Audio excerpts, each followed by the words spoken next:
Ушул тапта Кочкор айылындагы Ормонхан сейил багында кыргыз манабы Ормониязбек уулунун 230 жылдык мааракесине арналган маданий иш-чаралар өтүп жатат. Сейил бакта этно аллеясы, өнөр мурас, аянт уюштурулган, катары менен боз үйлөр тигилип, жети дубандын ордолору жасалган.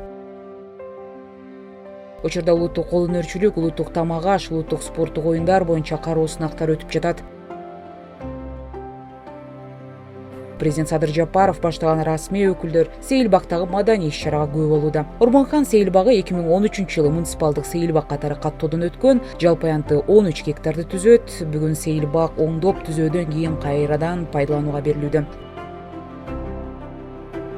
Тарыхый инсан Ормониязбек уулунун 230 жылдык мааракесин өткөрүүгө карата сейил бакты оңдоп түздөө иштерине 36 миллион 845 миң сом акча каражаты республикалык бюджеттен каржыланган.